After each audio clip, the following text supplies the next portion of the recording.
Healthy Communities Nutrition Education Series. My name is Kim Mason and I'm a registered dietitian. And I'm here today to talk to you about becoming your own nutrition expert. So what is Choose MyPlate? This is a robust website put out by the USDA. So they have access to a whole gamut of information. But to get to Choose MyPlate, you would enter into your computer www.choosemyplate.gov, and that'll give you access into this particular website. Once you get here, this is the home page, and the first thing they let you know is that you could actually download this on any type of technology you have, including your iPhone if you want. We're not going to go into any particular details about that today, but they do have a Start Simple with the MyPlate application right here on the front of the screen, right there. You can see that. Other things that they have is that you can go into any different type of food that you have an interest in and go ahead and explore that. So let's say we go into grains, and just to see what happens with that. What you start to see is that they have a whole gamut of information that gives you information, about all sorts of topics. But for my use, I like to do a couple of things. I like to go into this little icon here, Eat Healthy, and you can see there is a whole gamut of information that you can scroll down and look into, including something like eating healthy on a budget. Let's see what that has to say. Again, it talks about what we talked about in a previous section, making sure you got a grocery list, got a plan, how to fill your cart, making sure your choices are all nutritious, how to prepare meals, and any additional kind of information. So this is a really good way of just zoning right in and making, eating on a budget a signature thing that you can do. Where I go the most, though, is right over here at the very end to MyPlate and in the kitchen. And in MyPlate and in the kitchen, I like to look at the recipes. There are so many recipes on this website, it's endless. You could just go on forever and ever. One way you may want to refine what you're searching for is this little area here to the left, where it says, what part of the meal are you looking at?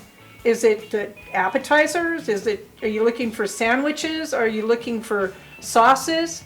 Down here, I really like this part, of course. The nutrition focus. Do you need to get more calcium in your diet? Well, let's take a look at that and see how that might happen.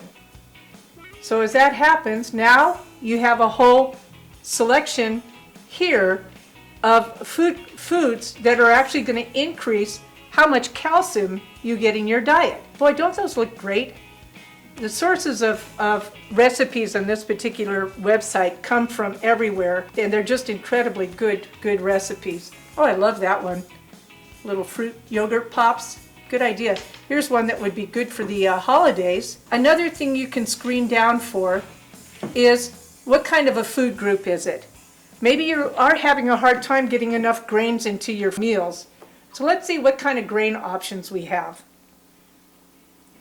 So now we're looking at things that will offer calcium and give you grains, and you can see they've narrowed it down now to items that are particular to grains, including a Brag About It bread bake. Very cool. Very, very cool. So now let's say we're looking at maybe you only like to cook on certain cooking equipment, and maybe a microwave or a toaster oven is the way that you prepare most of your foods. Well, now you have cooking equipment is even given consideration. Let's see what it says when it goes to a toaster oven. Here you got a number of things that you can make right into a toaster oven itself, and they sound pretty darn good. Avocado bruschetta, that sounds really good.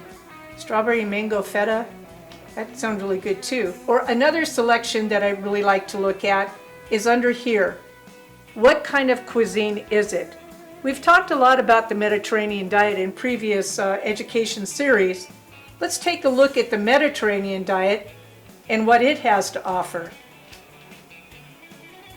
Look at all the different beautiful foods that you find in the Mediterranean diet.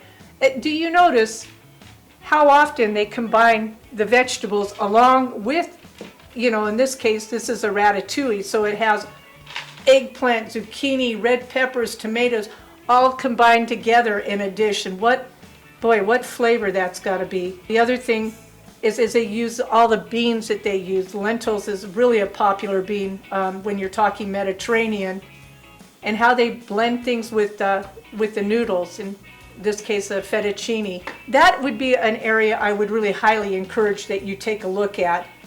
The other way that you can kind of manage your cost is that this little area right here gives you some dollar signs. At the $1 sign level, you're talking about probably about $3 to make that particular meal. The 2 is going to be more like $6. The 3 little dollar signs there are more like $9 per meal, and then you go up to $12 a meal. So what if we're taking a look at things at a lower cost, and just to get an idea of what kind of things are still out there? We have a whole variety of different things that you can actually get involved with it that are around $3 as a cost to make the meal, or to make that particular item, I should say. That recipe item is about $3. So you can see that gives you all sorts of opportunity, and you can go it looks like there's a lot of selection in that $3 area, because there's many pages of items that are in that area. Other things that you can do, and I'm going to encourage that you do, is make your own cookbook. Because to build a cookbook, you actually have to go into the website and enroll into their website. We're not going to go to that level, but you can build your own cookbook by going back to the recipes that you would like to see often as part of maybe what you're building into your menus, or maybe what you're looking at for over the holidays. You can put them right into your own cookbook and have them there when you're ready to cook them. Or you can go to the USDA cookbooks, and they list a whole bunch of them that they've put together for you. And these are their cookbooks. So you have the Harvest of Recipes from the USDA, Healthy Eating on a Budget, all the way down to 2016 Lunchtime. They have a lot on lunchtime, and every year apparently they came up with a lunchtime menu, but a lunchtime cookbook, I should say. But you have these again as a source of information for you. I really highly encourage that you use this particular website as something that allows you to take you to where you need to go nutritionally, and now you become the expert. Try this website out. Hopefully it'll work for you, and hopefully it brings you to the level of nutrition that you really would like to see in your life. Eat well, be well, and thank you.